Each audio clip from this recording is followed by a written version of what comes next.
Good evening, everybody. We've got some feed. Have we got any feedback?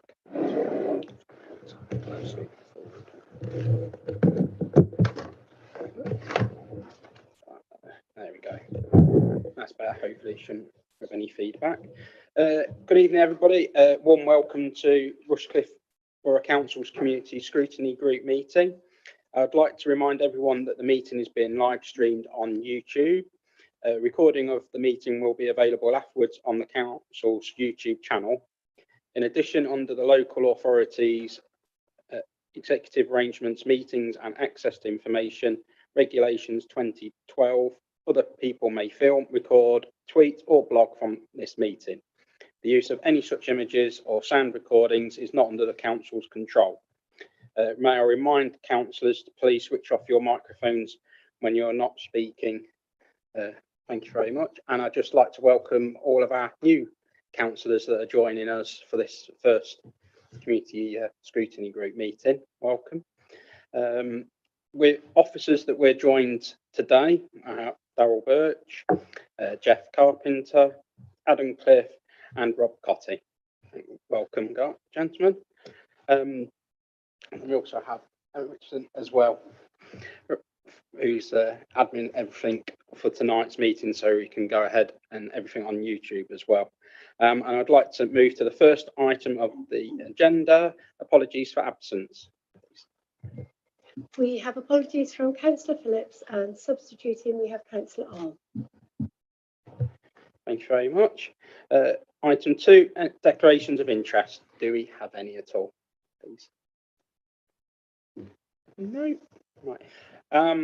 Just one item that isn't on the actual agenda, but has been asked just to kind of notes for councillors is the terms of reference for this scrutiny group. This come from the corporate overview group, so it's up on the screen. So it's just to remind councillors of the terms of reference and where we get our support and resources for this scrutiny group. And as I say, it's just to note what those are for everybody, and kind of what our purpose is for this evening and what we do. Right, going on to item 3, minutes of the meeting from the 16th of March 2023. Do we have any? Don't think there's any tasks that were resulting from those minutes. Have any questions or anything, or everybody? And then, unless there is, then I'll take a vote for me to sign those minutes. Can I have a show of hands that you're happy to accept those minutes, please? Thank you.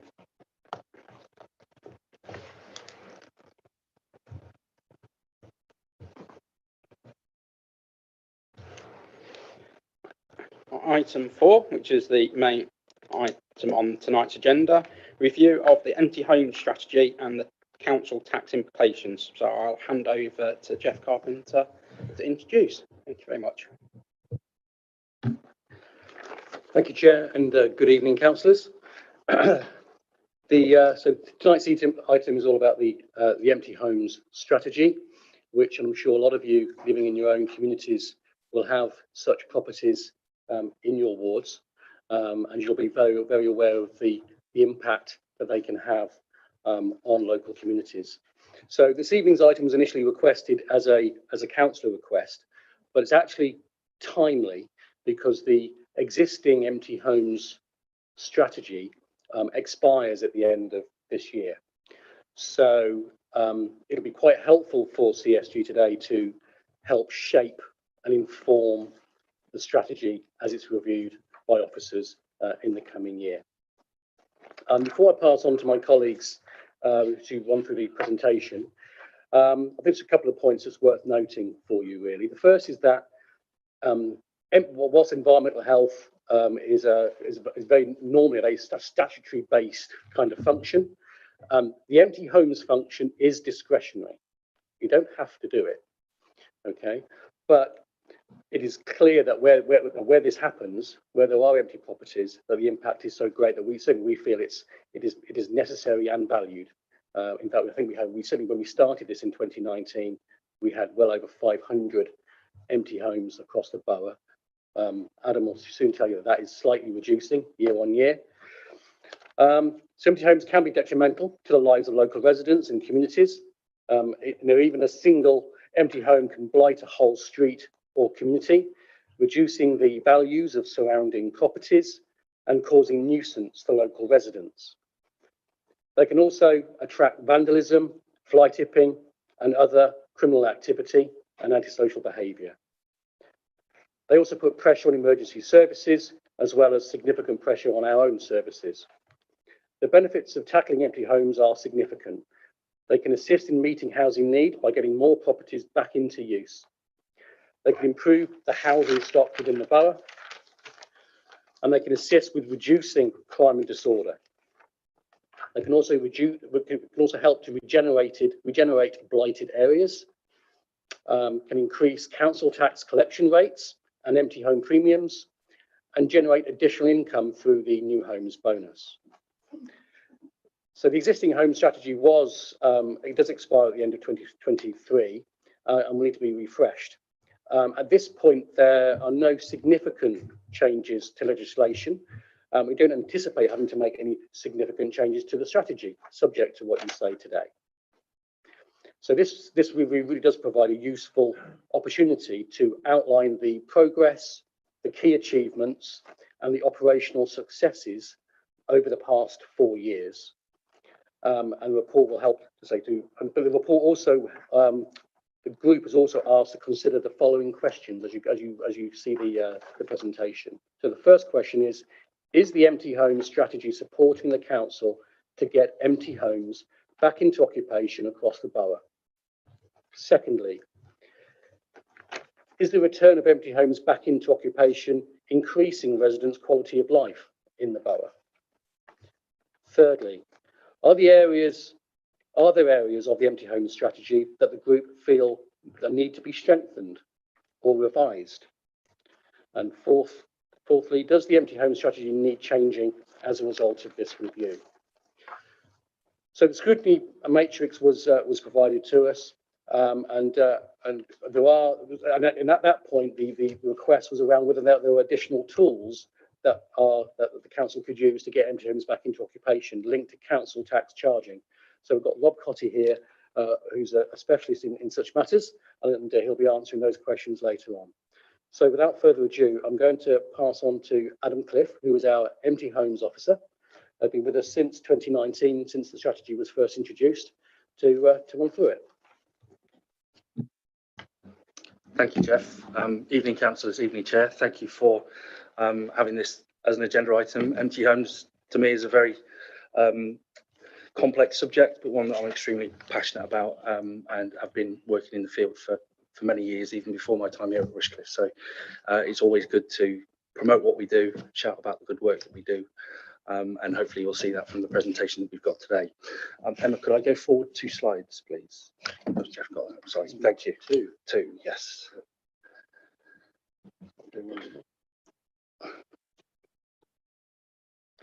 Thank you. So on the inception of Rushcliffe Borough Council's first empty home strategy back in 2019, I was employed as a 0.6 full-time equivalent, so I am part-time, I'm not a full-time officer. And the early stages of the development of the service were to effectively build the service from scratch, start from a new beginning, which included developing policies, procedures, protocols with regards to enforcement, our kind of process mapping, and the front-to-end service of the journey of an empty home, if you like. That included our empty homes webpage, our website, and that is and has been live for since pretty much the start. But most importantly, from our point of view, it provides a first point of reference to complainants, to empty homeowners, to the general public who want to find out more information about where they can either report an empty home, what the council can do, most importantly, but also as a tool for owners to see what's available, what the council can offer in terms of help, support, guidance and assistance. So since the strategy's adoption in 2019, we've been successful in returning 74 problematic long-term empty homes back into use.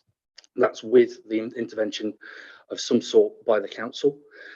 Alongside that, we've seen just under 2,500 properties return to use naturally without council support. However, many of those would likely have involved some sort of council involvement along the way, be it through media reports, through success stories, through our Rushcliffe Reports magazine that goes out with council tax bills, etc.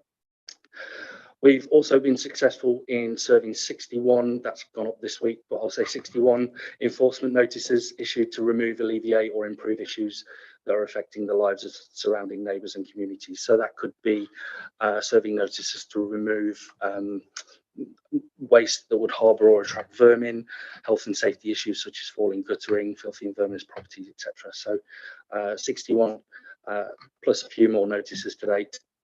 We've also developed a comprehensive working database of all empty homes across the borough that we're aware of, thanks to colleagues in council tax, as well as councillors and the general public reporting empty homes to us.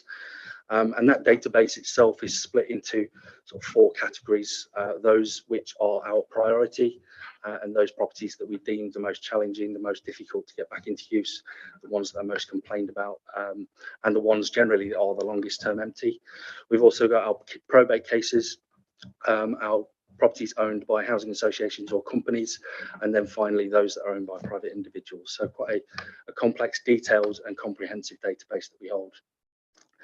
We also adopted stricter enforcement procedures, and so far we've been successful in going forward with a 1 in 4 sale case, which was brought to fruition at auction about 2 years ago now. That's now gone back onto the market for sale, having been refurbished. And we're currently looking at a further 4 in 4 sale cases progressing, which have a combined length of empty time of over 22 years.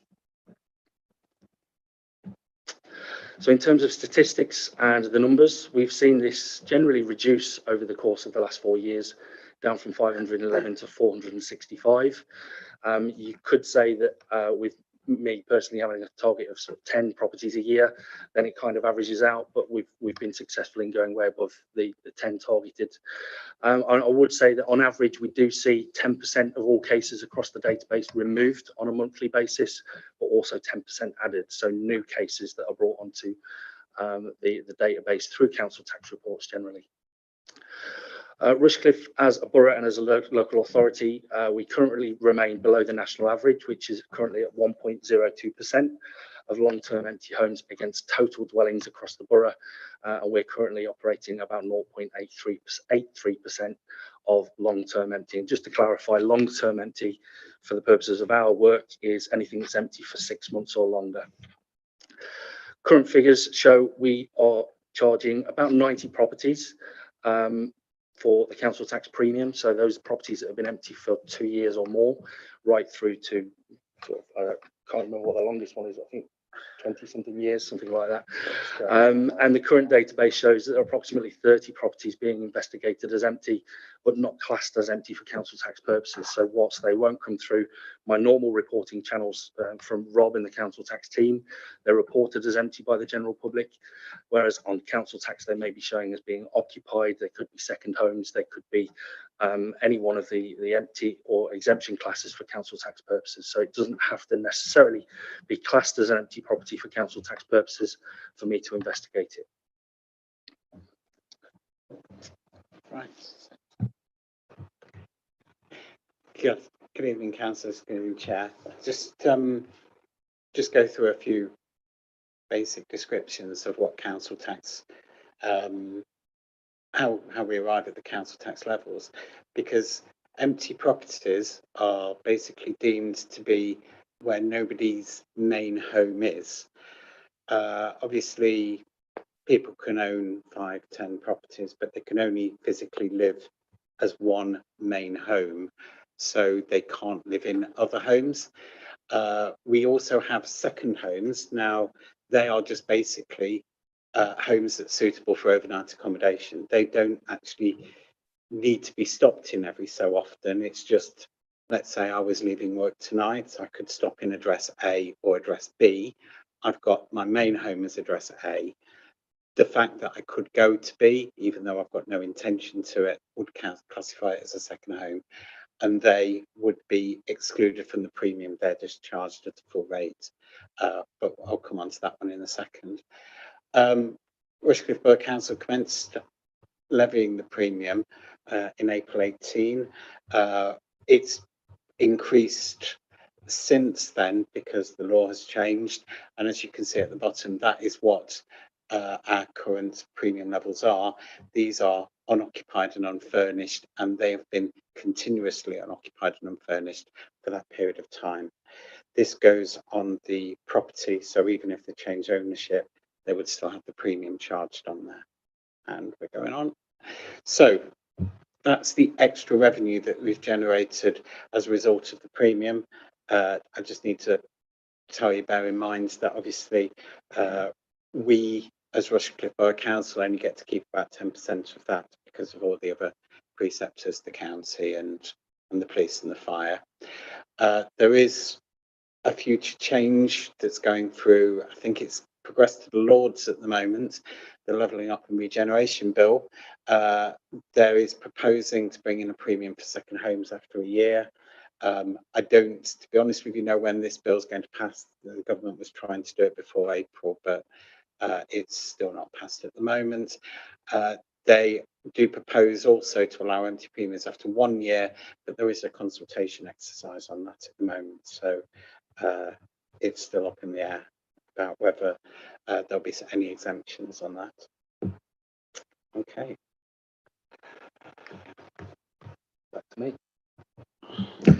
So moving on to kind of where we are now and what the future holds for myself and the strategy going forward. Currently we have 46 properties currently categorised as a high priority on the council's empty homes database. These are considered a priority, as I've mentioned already, because of their condition, their ownership challenges, the number of complaints, the length of time empty.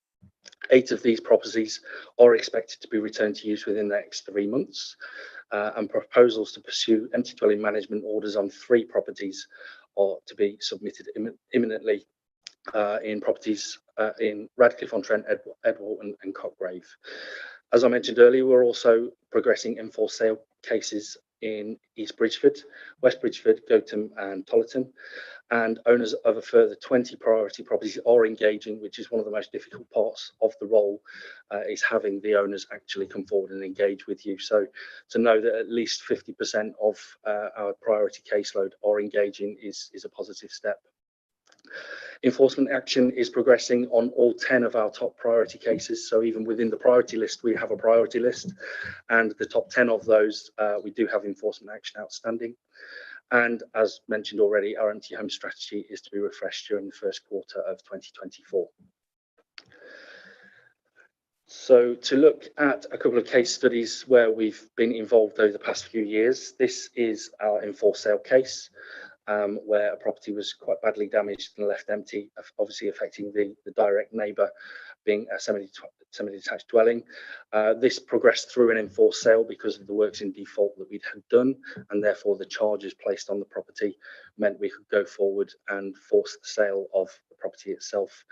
That then went to auction, sold to a local property investor, and after 18 months, 2 years worth of work is now back on the market, and I believe is probably actually gone through quite recently. So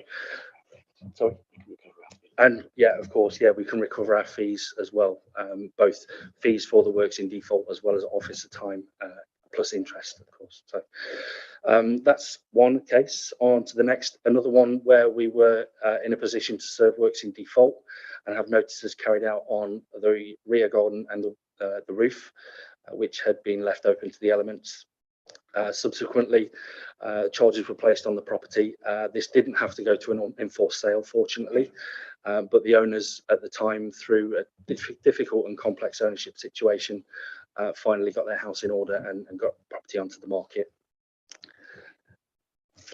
Another one that we went to enforcement action with, again, this one involved the service of a warrant, so it involved me going to court to have a warrant issued and was successful. This was a severely hoarded property. I won't go into the case details too much, but it was proving quite difficult to live beneath for the people in the flat below. Our enforcement procedures through this led me to work with both council tax as well as Nottingham County Council, as the owner was in care. So we had that property cleared under a notice and then ultimately put into auction and sold as well. Another property in West Bridgeford, quite a large building that was outlined for planning permission. The owners in this situation had basically got to the stage where they were finishing another building before they moved on to building the houses that we can see on the right hand side, and with a little bit of negotiation and a bit of a push to say that the property as it stood was causing an issue to the wider neighbourhood. They got onto it and moved quite quickly with that. So it doesn't necessarily need to have enforcement action involved in pushing forward a property. It just quite often can just be a gentle nudge or a handhold through the process, but of course offering our support as a local authority. And then this one, one of my most recent ones that I've been dealing with over the last 2.5 years, lovely house in East Bridgeford where the owner had fallen on difficult times.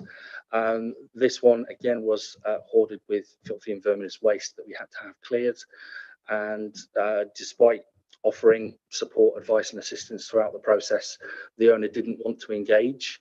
But once we started going down the enforced sale process to recover our monies, they started to engage and the property sold at auction 2 weeks ago. So that one's going through the conveyancing process and should be under the ownership very soon. And I'm happy to take any questions.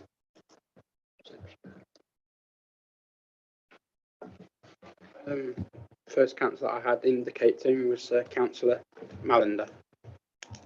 Thank you very much, Chair. Firstly, thank you for the presentation and thank you for the excellent work you're doing.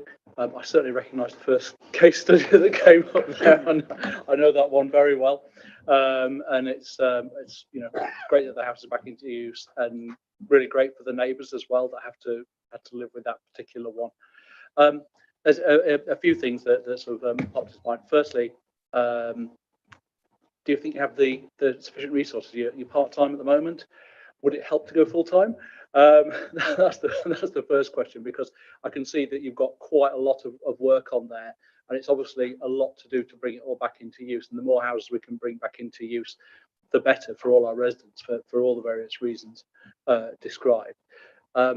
Secondly, there's use of the phrase unoccupied and unfurnished quite a lot. Now, you could argue that some of these ones are unoccupied but over-furnished with rubbish. But even if someone just walks away from a house for whatever reason and leaves it furnished, does that change the designation and how you deal with it? Third question, I've only got 4, don't worry. The third question is, what's the hook to enable you to deal with a house? Because I've encountered a situation, not in this authority but elsewhere, where there was no debt. There was no debt associated with the property at all. Council tax was still being paid, even though no one had lived there for years. So if there's no debt associated, do you still have a kind of a hook to be able to get in there and do the work? And the final question, a bit of a cheeky one. Are you able to deal with empty properties that belong to the county council? Because I know of 3 that have been standing empty for quite a while, and the county don't seem to be interested in it at all.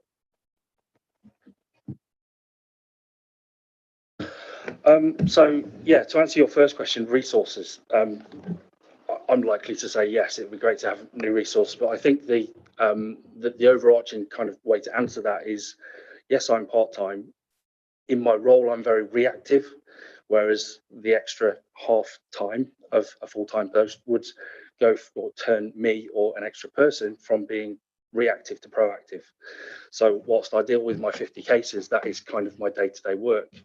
An extra half of a person would enable me to mail shop all empty homeowners, all 500 of them, every year and annually, and continually do that data cleanse. So it would make a significant difference. I would say that if it were to happen, we'd probably be going from 10 a month, or 10 long-term empties a year, to maybe 30, 40 as well, because that involvement really ramps up when you increase the resource. The unoccupied, unfurnished kind of name we give to empty property or some empty properties, that is effectively a council tax description, definition, whereas the only purpose I use council tax is to get my initial list or my ongoing list of empty properties. So when a complaint comes in, whether it's furnished or unfurnished, it's ready to move into as of tomorrow, if it's to me deemed an empty property or by the neighbour deemed an empty property, it will be a case that I start to investigate. So unfurnished or not, I will still take it as an empty home until I've done my investigation to say, yeah, I'm happy that it's occupied or regularly lived in. The hook that you mentioned doesn't have to be debt. It can just be an issue that the neighbours, the community are experiencing. We don't necessarily have to have a debt on a property to be able to take action. However, there is a housing shortage, so we need as many houses both in this borough and across the country as we possibly can get hold of, and they're a ready and waiting resource. So we should be looking at furthering action to encourage people to use the houses, be them to sell them, to rent them, to lease them to organisations that can use them. So yeah, whilst it doesn't have to have a debt, we can use other means and ways to encourage the owner to hook them in and get them to start engaging. And in terms of county council owned properties, yes, quite simply we can. We can't take action or we can't serve notices on ourselves. So if Rushcliffe as a council owned a property that was empty, we wouldn't be able to take legal action, but we don't. So any other organisation, public body, NHS, fire, police, if they were to own a property, yes, we could take action on that and treat them as we would do Mr. or Mrs. Smith down the road that owned an empty property themselves. Okay. Councillor Fletcher, you right next. Thank you very much, Chair. The strategy we can see is working. The numbers are coming down. And I do appreciate it's a difficult situation. We've got a situation in Ruddington you're probably aware of, and it seems very complex, that one, because if I'm to believe is split it into several different plots, although it's to us, it's all on the same corner of, right in the centre of our village on the green. You said that you don't think there's going to be many changes to the strategy. Would there be something? I'm sure that one's in your top 10 of the top priorities. I'm pretty sure it would be. If there were changes, would something like that situation with those properties come to a quicker, conclusion? Quite simply, it wouldn't. So whilst the strategy in terms of what the council want to do moving forward with empty homes can change quite significantly, the legal powers that we have to be able to deal with issues or deal with properties, owners, circumstances will stay the same. So it'd be great to have more powers bestowed on us by central government. They just don't exist. So we have to use what's available to work in the council and the community's advantage, really. That one that you mentioned is a complex case, but then pretty much all of the ones on our database are complex in their own right. Each person or each owner has a property that is different to each other. Each person, each owner has different circumstances. So we have to kind of maneuver ourselves around them to put ourselves in a position to get them over the hurdles and to help them over the hurdles, whatever those barriers are. So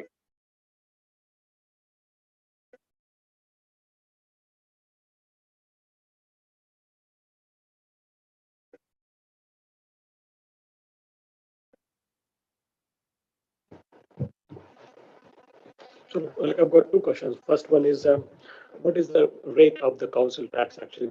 Like, I believe in Nottingham City Council, they got some 50% discount on the empty properties. So do we get some kind of discount here? And the second question is there any support for the owner of the property? Sometimes what happens, the tenant damages the property and they run away. So is there any support for owners? Right. So if a property becomes empty and unfurnished for the first 28 days, there's a 50% charge. I believe in the city it's a full charge from day one. So as I say, I think we're a bit more generous than that.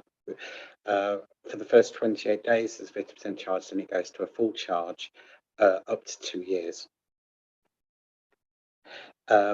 If there's any discount after that, there is nothing really until it becomes occupied for 42 days consecutively.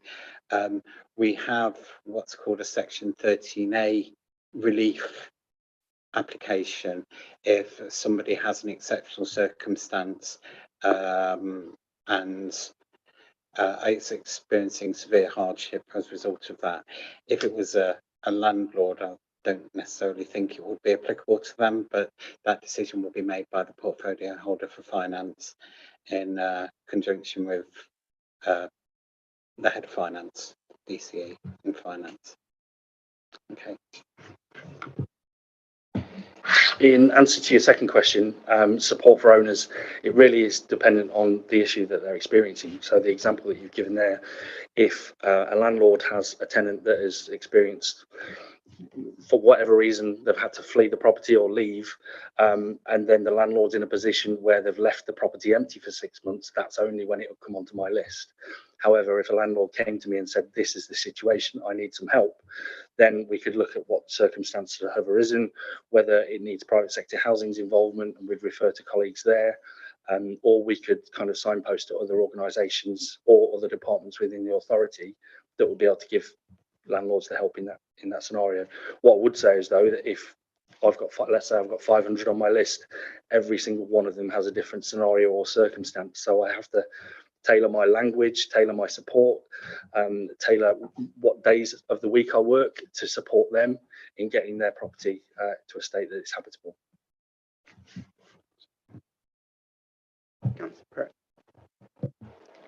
I think Councillor Harry covered the question I was asking, but probably I'd like some further details in terms of the support that people are offered for the empty homes.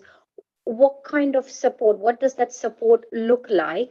And is there any explicit kind of documentation or some information available to owners so that they know this is the support that the council can offer? And the reason why I'm asking is there might be mitigating reasons. For example, one of the pictures you showed, there was hoarding, and yes, it is an empty home, but the owner may have had mental health issues, or there might be other reasons why that home is empty. So just want to get some more information about the kind of support that the council could offer.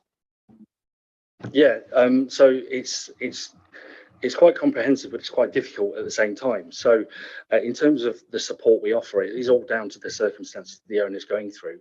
And when a complaint comes into the council about a property, I spend a lot of time researching the property, the person and their circumstance to the best of what I have in front of me, to be able to put me in a position where I can go to the owner, write to them and say, we know X, Y, and Z, and we want to offer this as support, or we want to handhold, or we want to do this to assist. When it comes to the actual physical support, we don't have loans, we don't have grants, we don't have a leasing scheme with let's say a housing provider that can take on a lease for a property and then rent the property for social housing. So I've got to look at effectively what tools I've got around me and available, be it within the local authority of different departments or outside of the organisation for advice and support. So to give a couple of examples, I regularly speak to colleagues in planning to discuss planning applications or ask a question that would probably be the precursor to planning advice. So I've done that one recently with one of my top priority properties. I've gone to estate agents to beg for help in terms of valuation and valuing property, to encourage people to get the property on the market and give them kind of a real-time valuation of what property is worth.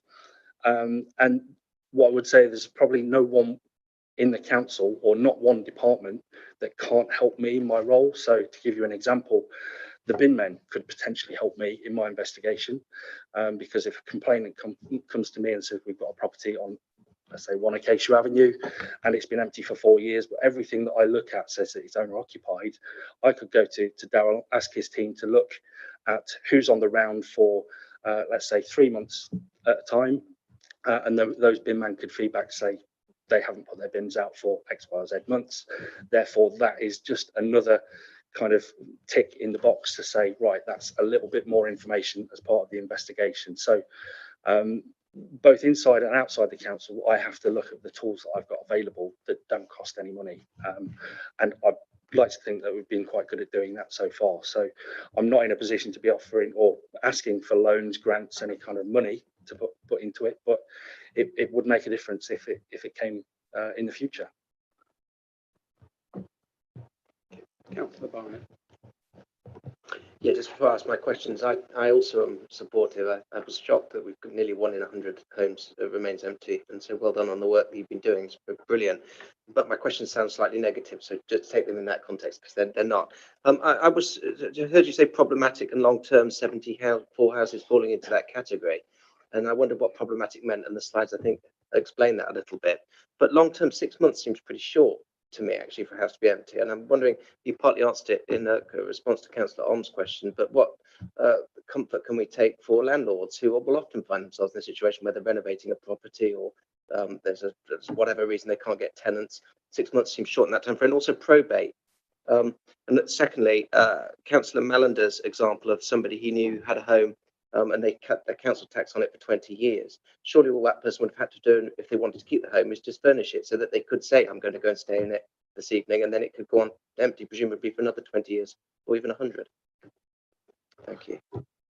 Really good points, really fair points, absolutely. So where a property is owned by a landlord and they've had a bad tenant and it's gone over the 6 month period, that will effectively go to the bottom of my list.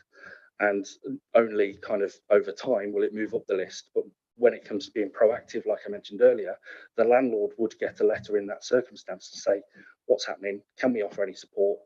Do you need any advice, guidance, external support, etc.? So in that scenario, he'd probably say thanks, but no thanks at the moment.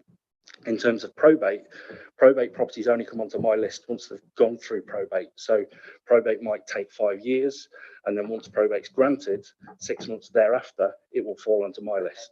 So, and that's down to the council tax and the way that works. And your final one, yeah, that could be a valid scenario, but that would be down to me and my investigation and the process that I followed up until the person puts furniture in, to then at a later stage go to court, stand in front of a judge or a tribunal and say, the owner's done this to try and get around the rules. We still want to enforce, we still want to go down the route of, let's say, an empty dwelling management order. This is what they've done, and then hope that the judge and the peers would kind of find in our favour. But that would be all down to my work and my investigation throughout, and kind of the process that I follow, really. So in that case, the comfort is that you will be reasonable in your application of the rules and administering them, but therefore that leaves you exposed as an individual or anybody else in that role to interpreting whatever you think is correct in that situation. So I'm not sure that does give me the comfort I was seeking fully, but I appreciate the answer anyway.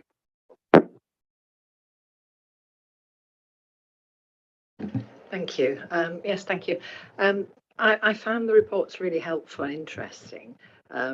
Particularly, I mean, it is a very complex issue, and that obviously helped very much to sort of explain the complexities and the time lengths, because you do, I mean, all of us in this room must know we've looked at properties for years and they're still standing there and they are blighting the street, and they, you know, they obviously, well, they affect the quality of residents' lives. So it explains to some extent why they take so long to deal with these things. And like Councillor Mander said, I did wonder whether 0.6 resources was enough, but obviously you deal with other different departments also supporting, helping you obviously in the work. My question is also about the website. You said that was set up in 2019 when the sort of policy came into being.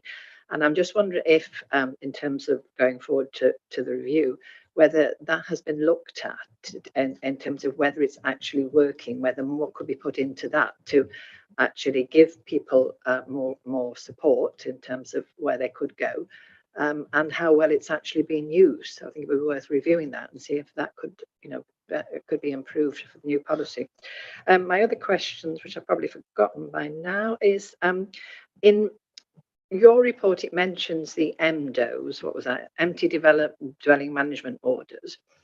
And then in the policy, unless I could be mistaken because I found it very complicated, it said that it probably wasn't worth doing those at some, because I wondered, well, they're there obviously as a tool, but they're not really worth doing.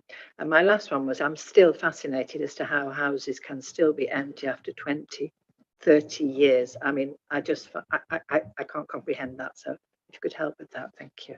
Of course. So to answer your first question, the website is continually reviewed with what's available, what's available to us, both in terms of enforcement, but what's available in terms of offers of support, assistance to the owners. So should central government come up with a national loan fund, for instance, that would be put straight away onto our website. In terms of enforcement and empty dwelling management orders, or EDMOs for short, that's one of the tools that we've got. The only one actually that's specifically designed for empty homes work. All of the others are drafted from planning legislation, housing legislation, the Building Act, Town and Country Planning Act, etc. EDMOs aren't suitable for all properties because, without going into too much complexity and detail,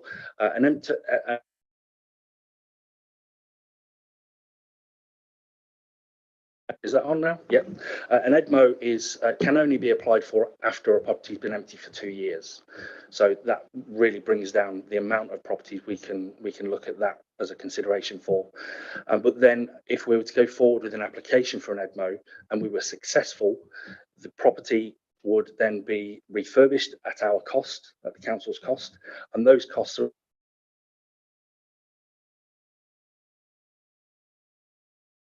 only recoverable within a 7-year period. So if the rental income throughout that 7-year period doesn't meet the refurbishment costs, then it's not really worth us going down the route of trying to look at an EDMO. So in that scenario, we look at other options. Our enforced sale option, which we mentioned earlier, that in itself is a tool that isn't designed for empty homes, but that's used to recover debt. So we have to build a debt on the property through works in default, through council tax, to be able to go down the road of enforcing a sale to get our money back. So that's another tool. The final one is the compulsory purchase order, which is one that a lot of people would know about. Again, that's a planning tool, normally used for regeneration, building HS2, that kind of thing. Not necessarily designed for empty homes. They're lengthy, they're expensive. So we have to be careful, really careful, if we're going to go down that route of spending 2 years of my time or anyone's time in going down that route for it to be potentially unsuccessful at a later stage. So all through the months and often years of work that we do with properties, we have to kind of sometimes change our tactics and play a game with ourselves to kind of say, right, you think we should do this, I think we should do that, and then kind of meet in the middle. So, and it's a constantly changing and evolving mechanism. Oh, the 20, yeah. It still surprises me that we'd have properties in this day and age that are empty for 20 years or more. There's nothing that doesn't surprise me anymore in terms of why people would leave properties empty. I've had a case recently where the owner didn't want to let it out because they didn't want to pay tax or tax on the rental income. So left it empty for 7 years. It's crazy. Councillor Ellis. Thank you, Chair. In section 4.32, there's the table showing the annual extra amounts that have been imposed as a council tax premium. And they start off at just under 90,000 in the first year. And they're going up to almost 400,000 currently, which is definitely good progression. But the fact that we only get 10% makes the figures less impressive from our point of view, I think. Is that a statutory requirement? That we give 90% to the other... Oh, sorry. Yeah, well, it's how the precepts are set every year as part of the council tax setting, because obviously we are the billing authority, we have the precepts from the county council, from the police and the fire. And it's historically, whilst each of the preceptors have gone up by a percentage every year, basically in the situation that we are as a shire district, it is generally that amount that the actual billing authority would actually keep of the council taxes, about 10%.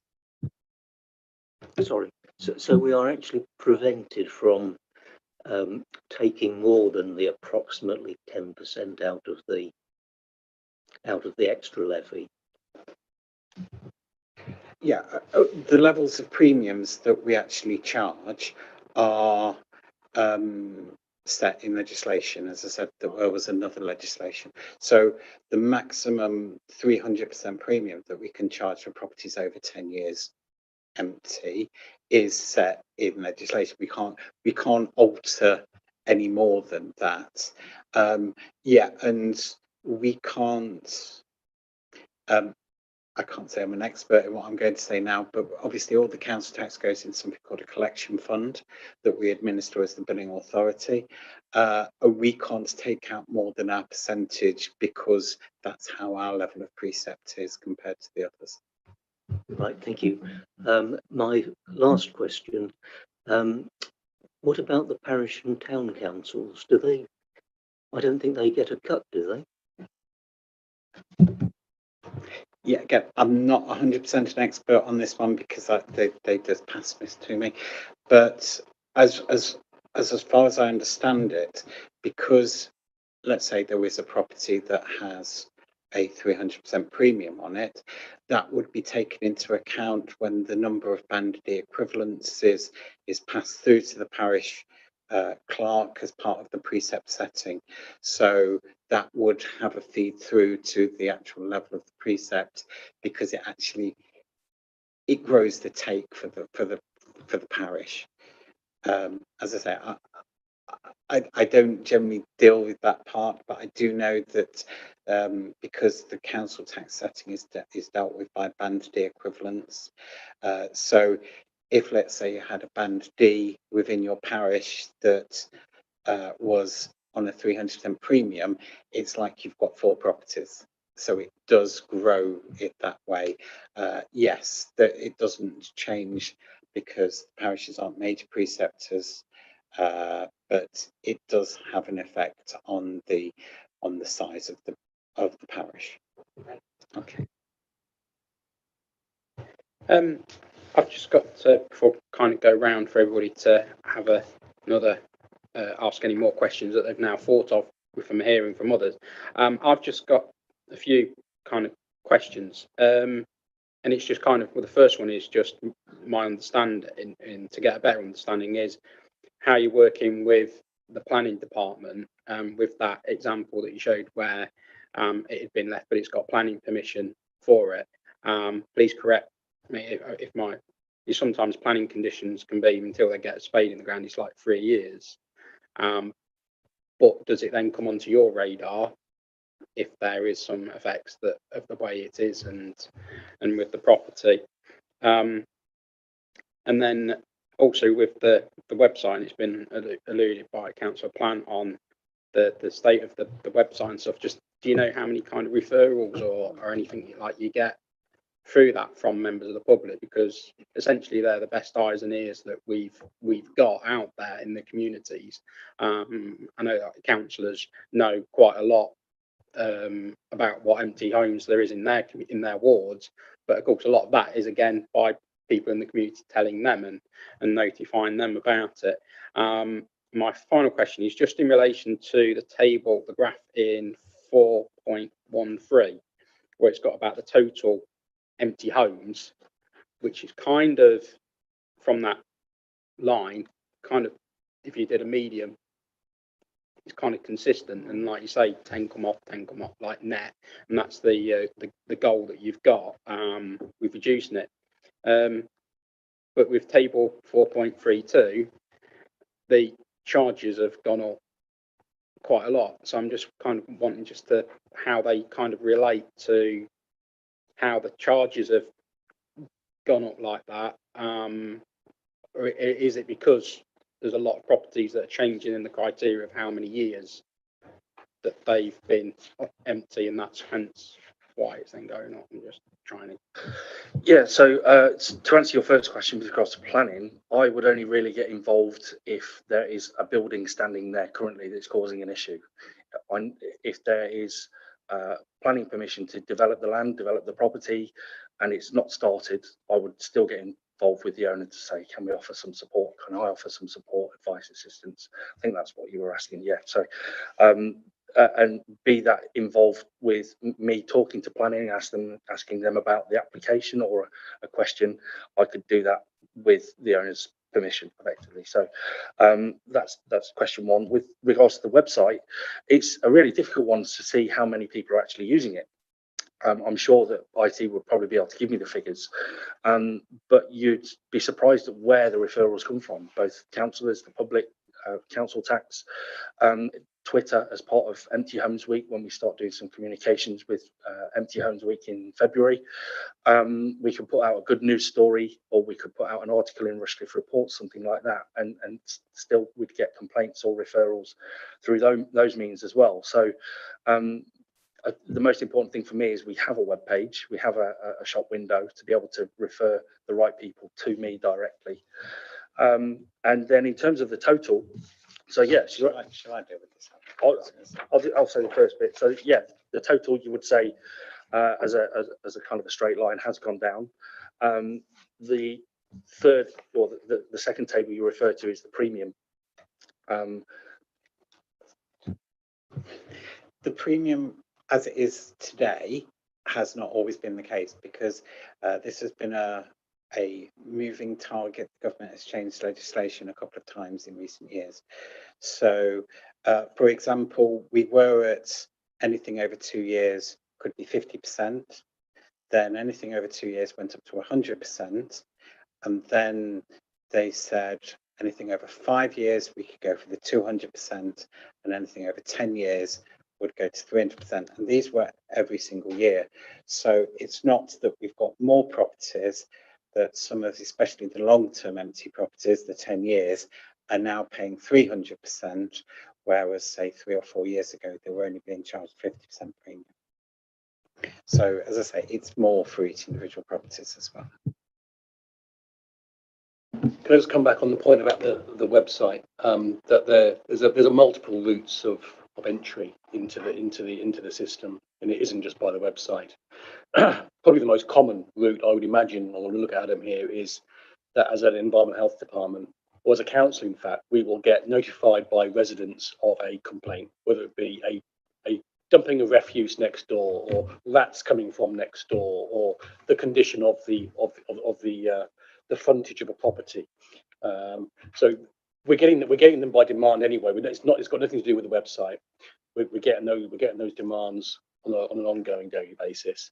That said, the website is useful, it's important, and it needs to be reviewed. I accept it's a bit dry. A photograph or two wouldn't go amiss, but it's not the only route of entry, is my point. I'll also add as well that 99.9% of the complaints we get are about cases we already know about. So for us, it's not about going out and trying to find new cases. They do find us, and they will find us eventually. But yeah, pretty much 99% of the cases we get complaints about, we already know and are fully aware of. And just on those referrals and kind of areas of the problems that are associated with empty homes that Jeff alluded to in your opening, is kind of do you link in anything with like the police if they're experiencing a problematic property? Do they come and tell you that this is now becoming an issue where they're constantly going out to calls and stuff like that? How does it work how do you link in with partner agencies to kind of, because you might know that could be quite low down in your list as a priority, but now it's causing issues elsewhere. How do you kind of then get told that potentially it now needs to become a bit more of a priority, or you kind of got to work with the owner to try and get something remedied? Yeah, and it works both ways as well. So I've had a case recently where and my trained eye often tells me that a property is occupied or not. So some empty homes could actually be occupied and vice versa. But I often get complaints about properties where people are living in them, but their standard and way of living means that they are actually occupied, but I'll still investigate it as that kind of case. So it would get to the stage where we'd be asking the police to do a joint visit. And after various joint visits where no one answers and there is a potential concern for welfare, we'd do the necessary action to gain access. In terms of referrals from partner agencies such as the police and the fire, they're few and far between, but they know where we are, which is the most important thing. And the neighbours, who are quite often my eyes and ears, will tell me on the complaint whether the police or fire, let's say, have been involved previously. Councillor Marinder. Just on that last point, it's an interesting one. You do find sometimes that you get a situation where a vulnerable person might be targeted by criminals. It might happen a number of times, and the police might not actually be aware that one of the reasons that the criminals are happy to go to that property is that a neighbouring property is empty, so there's nobody there to keep an eye, nobody to sort of have any CCTV or to looking through the curtain windows and say, actually, there's so and so here again. So sometimes it can work the other ways. I was going to ask about the parish point, but that's already been made, because I was thinking about the flip of that, of course, because West Bridgeford's got a population of about 50,000 people, so it's a bit less than half the population of the borough unparished. So I'm guessing that situation wouldn't arise in terms of the council tax and the precepts. It just goes back into the ordinary council tax, I guess. Yeah, I thought it would. That being the case, then we're covering our costs on this. I think the recommendations we've got here is fine. I would like to suggest that we have an additional recommendation that we put back, that the post with. I'm not consulting you on this at the moment, so don't worry about it. But that we sort of make the post full-time equivalent. You know, so instead of 0.6, an entire full-time post. And then it's either you or somebody else or whatever, or how it's done. I think that we should include that recommendation, because it's clear there's an awful lot of work there that could still be done, and additional work that would allow this council to be more proactive and help bring more houses back into occupation, which would benefit all of us, I think.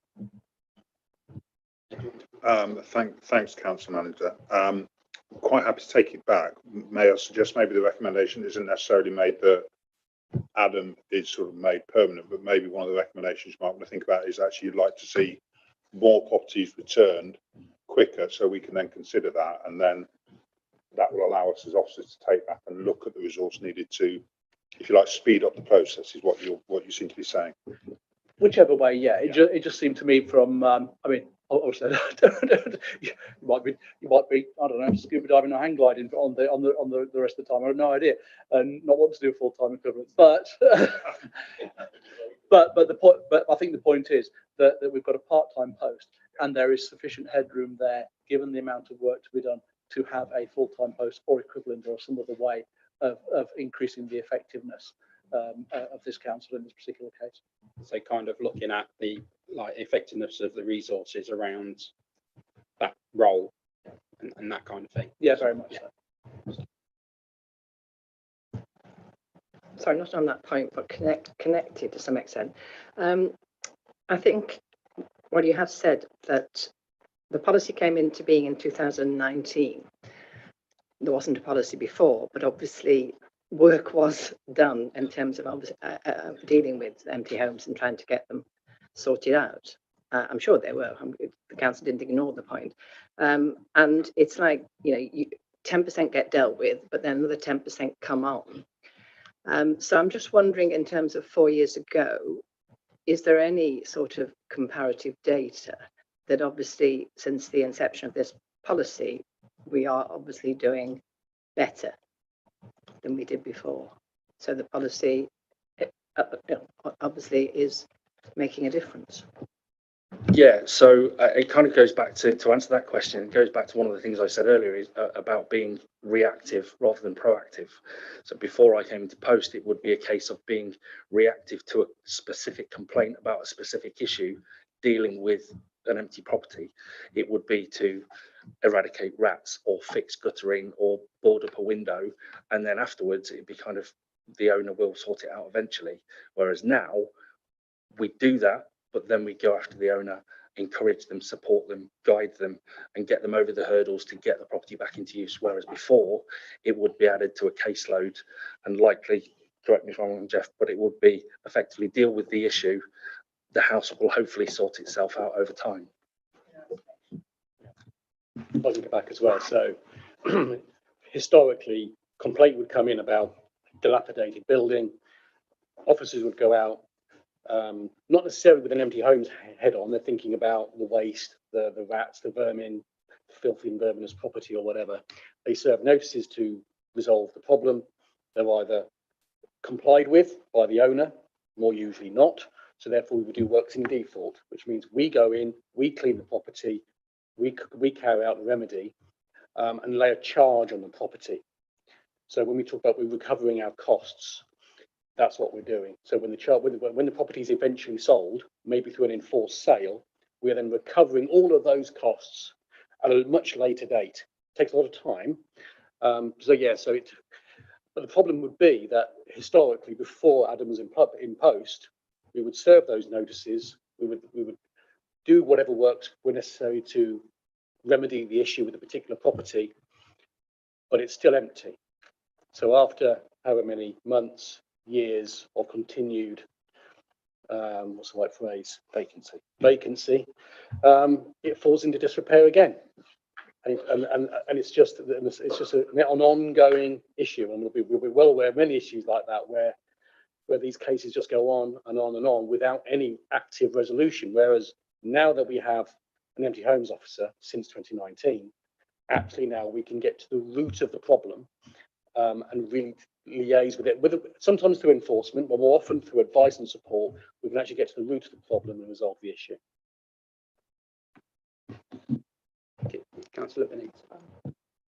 Thank you, Chair, and thank you for the work you're doing, the strategy and everything else. I have a couple of sort of minor questions about emphasis, if you like. A couple of places through the strategy, there's a list of benefits and reasons for bringing homes back into occupancy. Can we push the fact that it's solving housing need higher up the list, so it basically better reflects our overall aspirations, if you like, rather than it just being about assets and financial return for owners and things like that?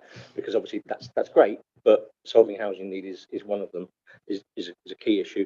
And my other point is about owners of unoccupied properties where, for example, somebody's perhaps inherited it and they are grief stricken and just can't deal with it. I'm assuming your answer is going to be in the positive here, that you do take that into account, that levying an excess charge and everything else on it just adds to their mental anguish, and that's not the case in cases like that. Thank you. When a property has been left empty following the previous owner being deceased, generally the estate would have to go through probate. Council tax is not payable until probate's been granted. We can't force people to put it through probate. So we have had one property that took 10 years to go through probate and it was stood empty. There is no council tax outstanding for that period. Subsequent to that, after probate's been granted, it can be exempt for up to a further 6 months. My question was more about aggravating the mental anguish of the owner rather than the financial. They might be able to afford it, not a problem, because they're going to sell it eventually, but just can't deal with it at that moment. So it's alleviating that. Yeah, of course. Emotional attachment to a property is probably the most difficult scenario that you can deal with when it comes to empty homes. You have to tread very carefully, and even down to the language that you use when you're dealing with an owner. You have to go through kind of their experience with them and see how we can help, but ultimately with a vision that the home has many great memories for them, for individually, as a family, and you want to try and encourage them to say, look, other families out there could use this home, make their own memories, and support them through the journey. There will be various different things, items, memories, trees, pieces of paper, things in the house that have very strong emotional attachment. So it's finding a way around them to support them, and finding out their reasoning. What do they want to achieve with their house? Do they want to leave it empty?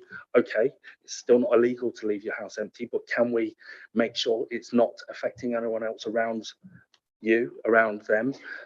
Is it well maintained? If not, then I'll help you through that. I'll help you with contractors, with plans, with maintenance. But if it's starting to cause issues to the wider neighbourhood and you live 500 miles away, then we're going to have to use the powers that we have. In terms of benefits and aspirations with using or reusing empty homes for social housing stock and moving that up the chain, if we had a leasing arrangement or we purchased properties as a council to use for registered housing stock for social housing, it would probably move up the chain in terms of where that sits within the strategy. But at the moment, if I were to encourage an owner to bring a property back into use for social housing and they said no, then I'd still use the other routes that we'd look at. So selling, renting, refurbishing, disposing of, as a ways and means to get to it at the end. I hope that answers the question. My point about where it appears priorities wasn't about that, it was just where it's written down, putting it to the top of the list rather than at the bottom. Absolutely. To make it the priority to bring it back into housing stock.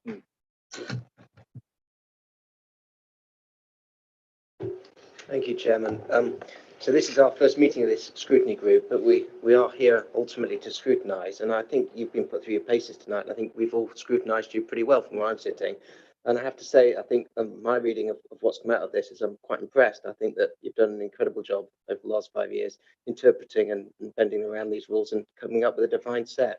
And I think the economic case that you presented for the work you're doing speaks for itself. And to strengthen, I think, the comments made by Councillor Malander, I agree, if there's business cases there and actually there's an economic return back here to the coffers of the council, that's reason to look at increasing and seeing what we can do to expand upon this. But I'm really bad at maths, but I think you said there were 50 plus homes that you brought back into service as a result.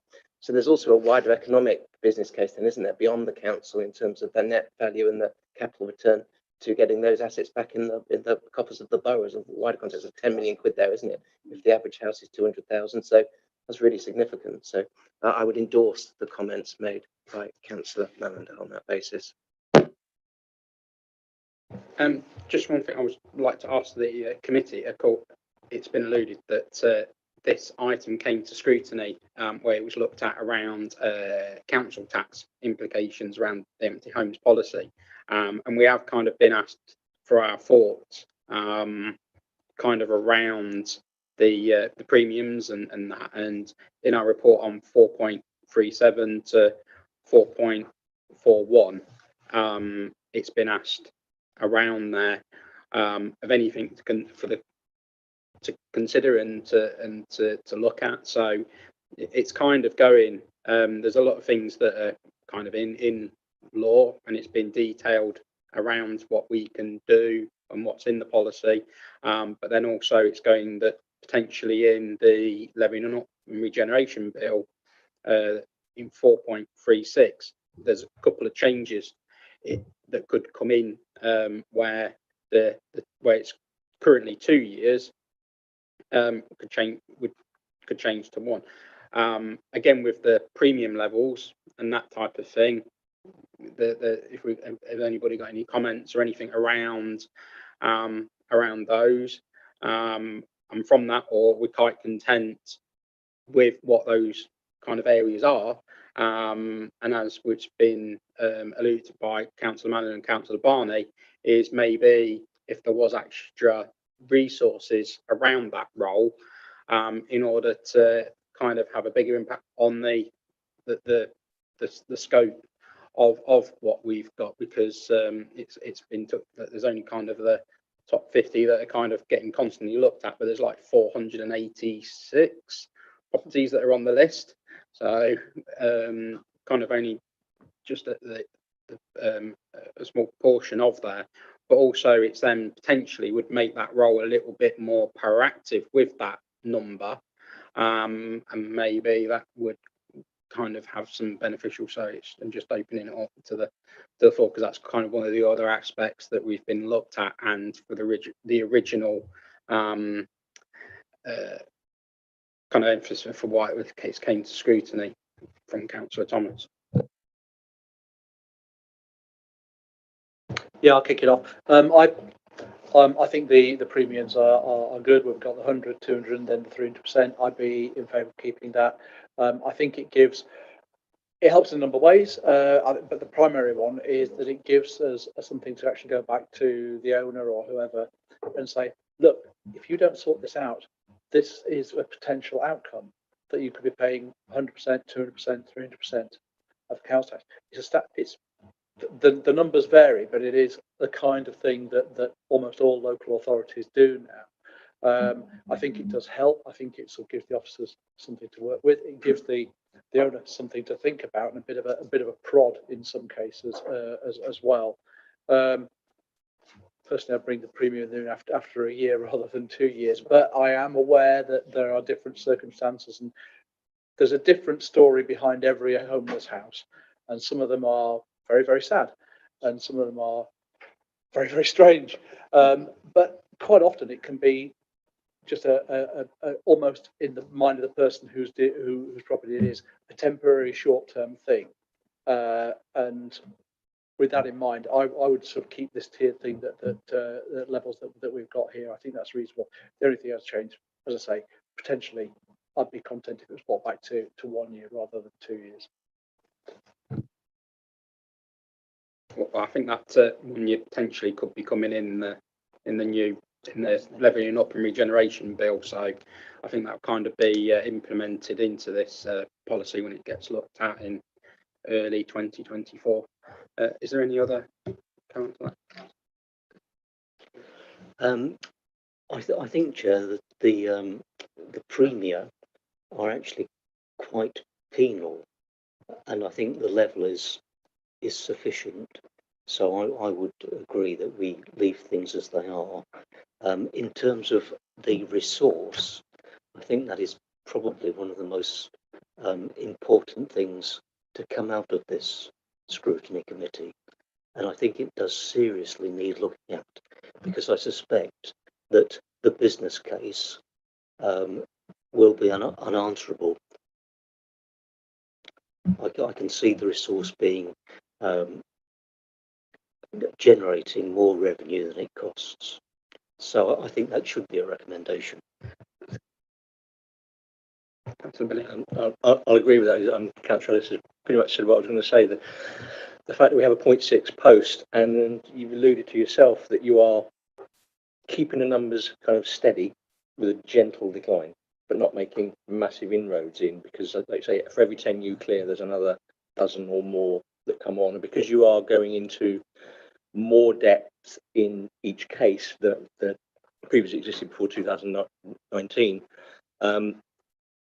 there's a risk that that's just going to get more and more. You know, as you get into the really difficult to shift top 10, they are going to suck most of it. It's like, you know, children in classes, isn't it? You know, 80% of the time goes into 10% of the children. So the case for making it a full-time post, I think, is, you know, undeniable. And I would like to, you know, investigate what's the route that we do it. I just kind of come back on all three of those points, but in one answer.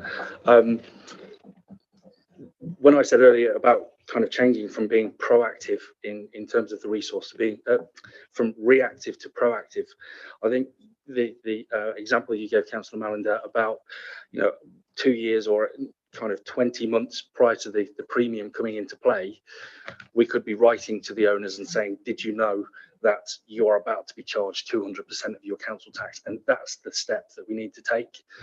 It's about being proactive in doing things like that, that I'm not able to do currently because of the hours and the time and where my focus and my capacity is.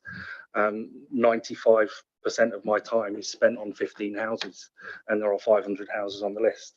So, that extra 0.4% would make a significant difference should it happen, but that's not for me to decide or argue on. That's for other people. But it's that kind of difference that would make a significant change to the numbers, I believe. From another perspective, but when we first did this in 2019, it is fair to say that we were dipping our toes in the water to some extent in understanding the scale of the issue and how long a lot of these cases would take to get to resolution. And it's been clear from the report, from what you've seen today, that these are really complex matters and they take an awful long time. So as Adam there says, it's 95% of your time on 15 cases demonstrates that that additional resource would be useful, albeit perhaps slightly difficult to recruit. That's my problem, not yours. But yeah, I agree. Thank you. I'm just going to pass it over to Darryl, just to kind of put clarification on the recommendation that we've got and around what we've been discussing around additional resource around this role. Yeah, thank you, Chair. I think what's very clear, to both myself and Jeff, but also the team, is that rather than have a potential further recommendation, because we have just got one recommendation, which is the group considering provides feedback on the information to shape forthcoming revisions to the strategy. I think the feedback you have given is crystal clear to us that you would like to see more resource put in so that we can potentially increase the amount of homes that are brought back into use. So what we wouldn't normally do is have a separate recommendation, but clearly that feedback that you're giving is part of the recommendation, the scrutiny and the detail that you've given us. So I think we're hearing that loud and clear, and we will certainly take that back as part of your discussion tonight. So I think with that, I think it's been out from Darryl with what the recommendation was, or it is, sorry, that it is recommended that Community Scrutiny Group considers and provides feedback on the information provided to shape forthcoming revisions to the empty home strategy. I think we've demonstrated that and put our thoughts. So with recommendations, I think it's, if I can have a show of hands, that we're all in agreement that we've demonstrated that this evening, please. Thank you very much, councillors. Right, and I think I think we'll look to move on to the next item on the agenda. Thank you very much for coming along and presenting and asking all the questions around the strategy. Very much informative. Thank you very much for all your hard work on that and for doing the presentation this evening. Thank you very much. You're welcome to stay for this last item. It might not take that long. Right, just moving on to the last item on tonight's agenda is the works programme. And on there we have got from Corporate Overview Group that myself and Councillor Plant sit on the next meeting on the 5th of October is social housing models and again work programme is always standard. The 18th of January 24 flight paths and the use of community facilities that came from Corporate Overview Group, and that's just to be confirmed on kind of what information is that can be sought on that for that one. So we might get a further update at the October meeting on whether that one's going to be on the works programme for this scrutiny group. And the 21st of March 24 carbon management plan update and streetwise insourcing. So we've got any comments on that work programme or anything for myself and Councillor Plant to take back? Councillor Barney. Just on the flight paths item on the 18th of January, I don't know what your remit is for and the scope of that you want to look at, but are you thinking of inviting somebody from East Midlands Airport to? Can I suggest if you're doing that, that's the only item on the agenda because it's so complex and there's an awful lot to go over there. I'm on the ICC as Notts County Council rep, so I think it could take a lot of time. Can I also suggest that Councillor Andrew Brown would be invited to that meeting because he represents Rushcliffe Borough Council on the ICC. Yeah, I've already spoken to colleagues at East Midlands Airport who'd be happy to attend on that day. In which, Yeah, well, yeah, we'll put that as the recommendation, but I think it goes back to corporate overview group, and when we go to the next one, we'll say to them about that it's felt by this committee scrutiny group, that flight pass might be quite a large item and complex item, for it just to be the one item for that meeting, and see where the use of community facilities could then fit into the programme. Is everybody content with that, or any further? Okay. That's good. Can I just ask, when you're doing those considerations about community facilities, it's not put off too far back, yeah, agree. possibly even brought forward to the 5th of October if it fits? Council does look at all of the community facility that gets reviewed as the portfolio. I think it gets reviewed like for the buildings and the assets that we have, but this was kind of the actual kind of use and participation and bookings and that kind of thing that was looked at by the corporate overview group. A lot of the like performance indicators, and that's where it came from, just to give some background for why it then came to this scrutiny. So on those, and I'll take those considerations and we'll take them back to the corporate overview group, or COG as everybody might know it as. So if I could have show of hands that to recommend those. Thank you very much. Right, I think that is, just going back, I think that is everything on tonight's agenda. Yeah, and I'll